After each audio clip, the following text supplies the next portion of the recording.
unaweza ukaenda mbele za Mungu, lakini mbingu zako zimefungwa. Kumbuka hivi, jambo hili, Mungu anaweza akazuia mbingu zako mwenyewe, lakini shetani naye ana mamlaka ya kuzuia mbingu za watu. Kwa hiyo unapoenda katika ufalme wa Mungu, kitu cha kwanza ni kuhakikisha kwamba, je, mbingu zako ziko wazi? Na nitajuaje kwamba mbingu zangu ziko wazi?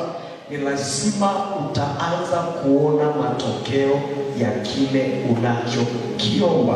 Lazima utaanza kuona matokeo ya yale unayoenda nayo mbele za Mungu. Mtu ambaye mbingu zake ziko wazi, anapokuwa mbele za Mungu, huwa anakuwa na uhakika na Mungu wake, anakuwa na furaha na Mungu wake, anakuwa na amani na Mungu wake, anakuwa na imani pia na Mungu wake.